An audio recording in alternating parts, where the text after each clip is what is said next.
The locksmith's drill screamed against my childhood bedroom door at 2:47 p.m. on a Tuesday. Through the wood, I could hear my mother's voice, calm, almost cheerful, giving him instructions. Yes, all 3 locks, and the windows too. I was standing in our driveway with everything I owned crammed into 2 garbage bags. The worst part wasn't that my family was changing the locks while I watched. It was that my younger sister was filming it for their group chat, laughing. 6 months earlier, I thought I had the perfect family. Sunday dinners around our dining table in Portland. My mother baked cookies every weekend. My father never missed my school events. My 2 sisters, who I'd shared secrets with my entire life. I was 23, working full-time at a tech startup, and living at home to save money for my own place. I contributed $800 monthly for rent and groceries. I did my own laundry. I kept my space clean. I thought we had an arrangement that worked. Then I got the promotion. My boss called me into her office on a Thursday morning. "We're making you team lead," she said, smiling. $20,000 raise, effective immediately. I was ecstatic. I called my mother from the parking lot. Her response was 3 seconds of silence. Then, "Well, I suppose you'll be moving out immediately then." The coldness in her tone made my stomach drop, but I laughed it off. "Not immediately, Mom. But yeah, now I can actually start looking." "I see." She hung up. That night at dinner, the temperature in the house had dropped 20 degrees, metaphorically speaking. My father wouldn't look at me. My sisters whispered to each other, shooting me glances. My mother served everyone else first, setting my plate down last with a sound like a judge's gavel. "So," my older sister said, her voice dripping with something I couldn't identify. "You think you're too good for us now?" "What? No, I just—" $20,000. My mother's fork scraped against her plate. "Must be nice. While your father and I struggle to keep this house running." I felt my face flush. "I pay rent. I help with bills. $800. My father finally spoke, his voice flat. "Doesn't even cover your utilities. Your true cost is closer to $2,000 when you factor in everything." This was news to me. "You never said—" "We shouldn't have to say," my younger sister interrupted. "Family takes care of each other. Or are you too successful for that now?" The gaslighting was so smooth, I almost didn't catch it. Almost. Over the next 2 weeks, they implemented what I can only describe as a campaign. My mother started charging me for things retroactively. "You owe $1,200 for the family vacation last year." A vacation I'd already contributed $600 toward. My father presented me with a typed invoice for childhood expenses, $15,000 for food, shelter, and education from ages 18 to 23. "Now that you're making good money, it's time to pay back what you owe." My sisters stopped speaking to me entirely, unless it was to make cutting remarks about my fancy job and how I thought I was better than everyone. But here's the thing they didn't know. I had kept every receipt, every Venmo transaction, every text message about money. When my best friend Keiko came over and saw what was happening, she looked at me with horror in her eyes. "This isn't normal," she said, standing in my bedroom while my mother's voice drifted up the stairs, telling someone on the phone how ungrateful I was. "You know that, right?" I did. I finally did. I printed everything. 5 years of financial records showing I'd contributed over $48,000 to the household. Receipts for groceries I'd bought, proof of insurance payments, evidence of the $600 vacation contribution. Sunday dinner, 1 month after my promotion. I set the folder on the table. "I need to talk to you all about something." My mother's eyes narrowed at the folder. "What's this?" "Financial records. Every payment I've made to this household since I was 18. I opened it to the first page. I've contributed $48,000 over 5 years. That's an average of $800 per month, which is the market rate for a room in Portland, not below it. Silence. Then my father laughed. actually laughed. You kept receipts? In your own family? You gave me an invoice for my childhood, I said quietly. So yes, I kept receipts. My older sister snatched the folder, flipped through it. Her face went red. This is insane. You're insane. The numbers are accurate, I said. I'm happy to go through them line by... Get out. My mother's voice was nice. If you're going to treat your family like a business transaction, you can leave. I'm not treating anyone like now. My father stood. Pack your things and get out of my house. I should have seen it coming, but I didn't.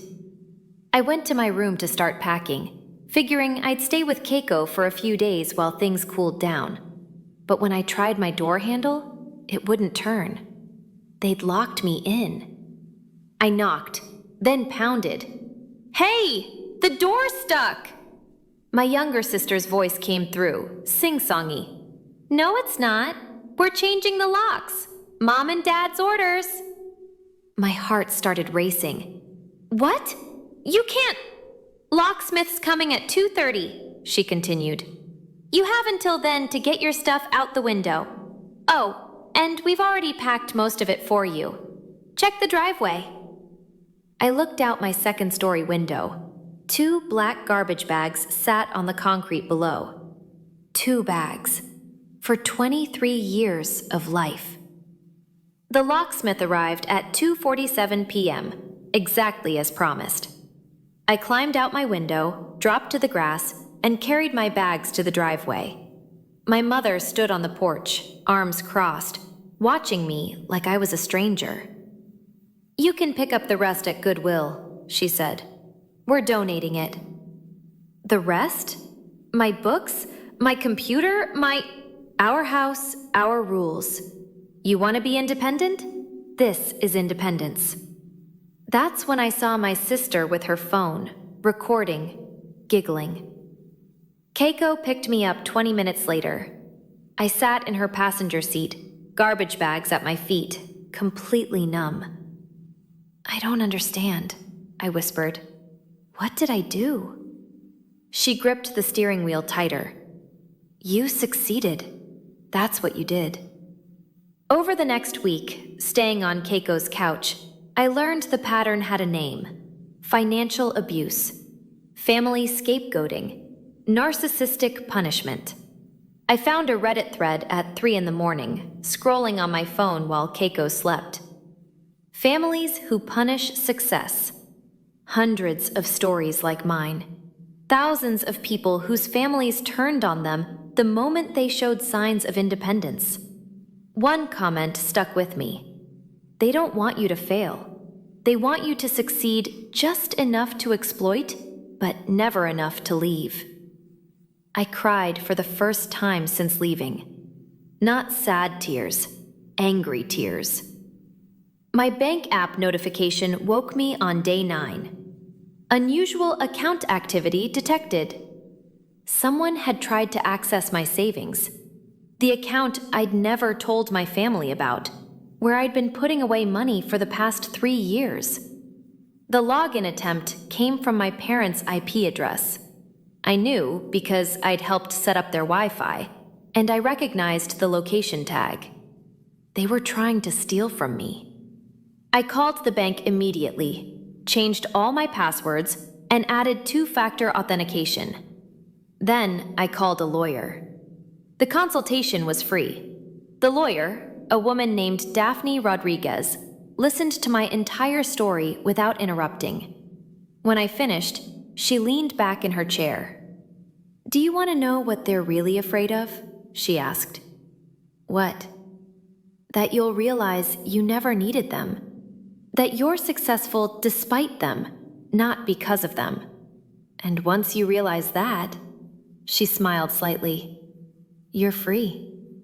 She helped me file a police report for the attempted account access, helped me send a cease and desist letter demanding the return of my possessions, helped me understand that what happened wasn't my fault. 3 weeks after being locked out, I signed a lease on my own apartment. Small, but mine. Keiko helped me move in, which didn't take long considering everything I owned still fit in 2 bags, plus the few items Goodwill had actually received but I'd bought back. My first night alone, I ordered pizza and sat on my empty living room floor, eating straight from the box. My phone buzzed. My mother. I assume you're enjoying your little rebellion? When you're ready to apologize and contribute properly to this family, we'll consider taking you back. I stared at the message for a full minute. Then I blocked the number. Then I blocked my father, my sisters, every extended family member who'd sent me messages about being selfish and ungrateful. The silence was deafening. And then, slowly, it became peaceful. 2 months later, I got promoted again. Senior team lead. Another $15,000 added to my salary. This time, I didn't call anyone. I went out with Keiko and our coworker Beverly, and we celebrated with expensive sushi that I paid for without wincing at the bill. You seem different, Beverly said, watching me. Lighter. I am, I realized. I really am. But here's where it gets complicated. My older sister showed up at my workplace. Security called me down to the lobby. She was there, mascara running, holding a Starbucks cup like a peace offering. Please, she said when she saw me. Just 5 minutes. Against my better judgment, I took her outside. They've gotten worse, she said immediately. After you left, Mom and Dad, they're suffocating me now. Every penny I spend, they question. Every choice I make, they criticize. And she swallowed hard. I get it now, what they did to you. I'm sorry. I'm so sorry. The shock of her apology almost knocked me over. Almost. You filmed me, I said quietly, while they locked me out of my own room. You laughed. I know. Tears spilled over. I was scared. If I didn't join them, I thought they'd do it to me too. So you let them do it to me instead? Yes. She didn't make excuses. I was a coward. And now I'm living in that house, suffocating, and I understand everything. But it's too late, isn't it? I looked at my sister, really looked at her. Saw the same exhaustion I'd felt, the same trapped desperation. I can't let you back in my life, I said finally. Not yet. Maybe not ever. But I'll tell you what my lawyer told me. You're not stuck. You think you are, but you're not. I handed her Daphne Rodriguez's business card. You can leave too. It'll be hard. It'll be terrifying. But you can leave. She stared at the card like it was a lifeline. 6 months after being made homeless by my family, I stood in my apartment, now actually furnished, and looked around at what I'd built. My younger sister left home 3 months ago. She's staying with our aunt, going to therapy, slowly rebuilding. We text sometimes. It's fragile, but it's something. My older sister is still there, still trying to please them. I hope one day she finds the strength to leave. My parents sent me a message through a cousin last week. They're facing foreclosure. They wanted to know if I'd help with the mortgage. I didn't respond. Here's what nobody tells you about cutting off toxic families. It doesn't feel like victory. It doesn't feel like justice. It feels like grief, like mourning people who are still alive. But it also feels like breathing for the first time in years. My name is on a lease. My money is in my account. My life is my own. And the ending? The part that still shocks me? It's not that my family made me homeless. It's that losing them was the best thing that ever happened to me. That's the part I never saw coming.